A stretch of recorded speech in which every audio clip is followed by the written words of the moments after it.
मंच पर बैठे जो हमारे विधानसभा के सर्वक हैं छत्रेश भाई, इस विधानसभा के प्रभारी महेश प्रसाद शर्मा जी, हमारे जिले के सचिव सोमोपाल जी, शिव कुमार पांडे जी, शैलेंद्र जी, कृष्णमूर्ति शुक्ला जी, हमारे नगर अध्यक्ष साजू जी, जगत अध्यक्ष हारून भाई और हमारे पूर्व डिप्टी एसपी आदरणीय आर एन गौतम साहब, रामदत्त पांडे जी। जैसा आपको सबको विदित होगा, हम सबके नेता रायबरेली के सांसद जननायक राहुल गांधी जी कल 10 बजे एक अंकित ढाबा है तिवारीपुर बाबूगंज में, बूथ अध्यक्ष जो हमारे 2024 में जिन लोगों ने अपनी मेहनत लगन से अभूतपूर्व विजय दिलाई, उनका सम्मान समारोह का काम विधानसभा स्तर पे होना है। उसलिए आदरणीय राहुल गांधी जी आ रहे हैं और हम सबके संरक्षक अमेठी के सांसद आदरणीय कृषिलाल शर्मा जी रहेंगे। उनकी उपस्थिति में कार्यक्रम होना है और आप सबका सहयोग हम सब चाहते हैं, क्योंकि आप जानते हैं कि कांग्रेस पार्टी, हमारे नेता राहुल गांधी जी जिस तरह गरीबों की लड़ाई लड़ रहे हैं, बाबा साहब भीमराव अम्बेडकर के बनाए संविधान को बचाने के लिए, जो देश की संवैधानिक संस्थाओं को बचाने की लड़ाई लड़ रहे हैं।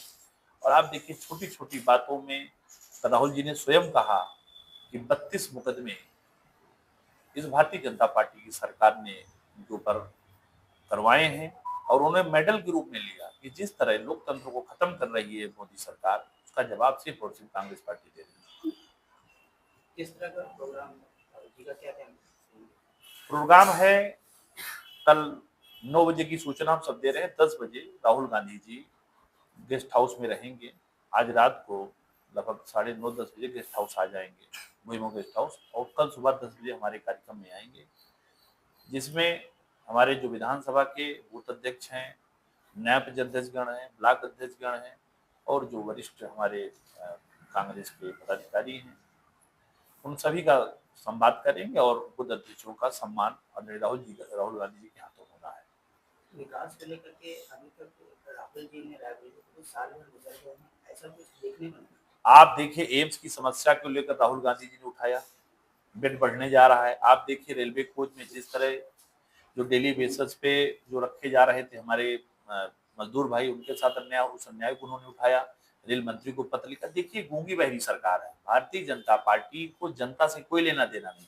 राहुल जी तो जिस तरह लड़ रहे हैं, आप सबने देखा है, पूरे भारत में एक व्यक्ति है जो लड़ाई लड़ रहा है। बिहार में जो वोटबंदी की बात आई या वोट लूटने की सरकार प्लानिंग कर रही है, किसने आवाज उठाई? राहुल जी ने उठाई। इंडिया गठबंधन मजबूती से लड़ रहा है और आप सबसे अपेक्षा करते हैं, आप सब भी हालांकि समाज के पहरी हैं। और एक बात मैं कहूंगा, महत्वपूर्ण बात जो है, जो लोग कहते हैं कि भारतीय जनता पार्टी की सरकार में नेशनल हाईवे बन रहे हैं, नेशनल हाईवे इसलिए सरकार बना रही है कि सबसे ज्यादा वसूली वहां होती है। कहाँ होती है? क्योंकि टैक्स कहाँ मिलता है? सब बड़ी हाईवे से मिलता है। लेकिन जो हमारी गाँव की सड़कें हैं, चाहे अमाजने चले जाइए, चाहे कंदराव चले जाइए, कोई सड़क हो शहर से मिली हो या ग्रामीण, कोई सड़क का निर्माण नहीं हो रहा, क्योंकि वहां से टैक्स और सरकार की कोई वसूली नहीं होगी, वहां टैक्स नहीं मिल रहा है। एनटीपीसी में भ्रष्टाचार चरम सीमा पे है। हाँ, एनटीपीसी की लगातार समस्या आ रही है, हम सबके संज्ञान में आया है। राहुल जी का दौरा प्रस्तावित था, एनटीपीसी में आने वाले थे, क्योंकि उनका दौरा कहीं और लग गया।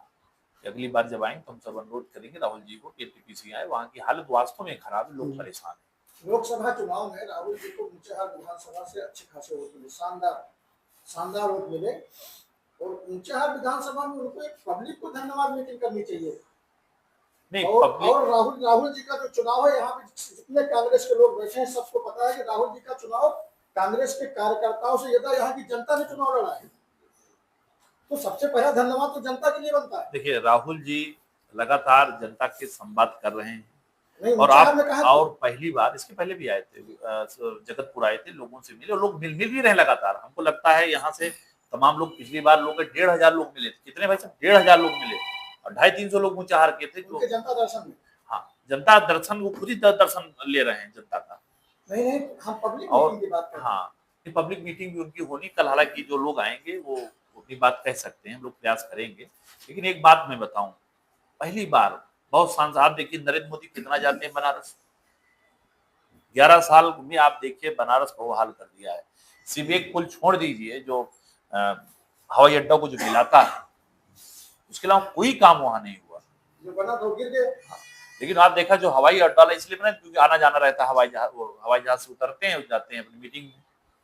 पूरे रायबरेली जिले में बिजली को लेकर के बहुत सारे लोग समस्या, बिजली लेकर अभी आप सबने देखा, हम सब लोगों ने आंदोलन भी किया। और जिलाधिकारी के माध्यम से राज्यपाल को हम लोग ज्ञापन भी दिए। सरकार, मैंने बताया कि सरकार गूंगी बहरी, इनको लोकतांत्रिक विरोध समझ में नहीं आ रहा है। इतनी बड़ी महारत्न एनटीपीसी है, इसके बावजूद भी रायबरेली में लाइट की परेशानी हो रही है। ये बहुत पुराना मुद्दा है, हमको लगता है वर्षों से चला आ रहा है। अब हम लोग सरकार में आएंगे तो हम लोग का प्रयास होगा कि एनटीपीसी सीधी सप्लाई रायबरेली की हो। कई बार इसके आंदोलन भी हुआ है। मंत्री को अगर गूंगी बहरी सरकार को देखते ही रह गए तो ये 4 साल कैसे बीतेंगे और किस प्रकार से विकास हो पाएगा उस पर? देखिए, ये आप बिल्कुल सही कह रहे हैं। हम लोग अपनी आवाज, देखिए लोकसभा में हमारे नेता आदरणीय राहुल गांधी जी, हम सबके नेता प्रियंका गांधी लगातार आवाज उठा रही हैं। सोनिया गांधी जी के नेतृत्व भी बड़ा मजबूती से काम कर रहा है। अभी हम सब आपने देखा 22 तारीख से सत्र शुरू होने वाला है और कांग्रेस पार्टी मजबूती से इस बात को रखेगी।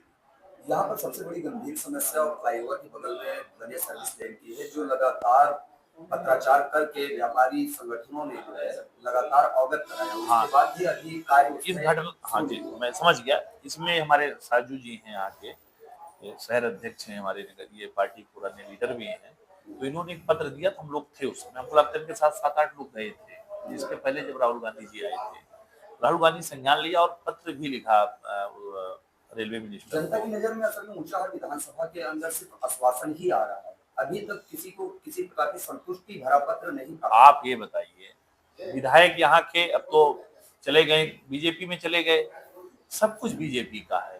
तो बीजेपी को ध्यान देना, जिसकी सरकार होती विकास उससे आपको मांगना चाहिए, विकास उसका करने का अधिकार भी उसी का। हम लोग तो बात उठाते कह सकते हैं। आप ये बताइए, जो हम लोग निधि का उपयोग करते हैं, निधि का भी पैसा नहीं उपयोग होने देते हैं लोग।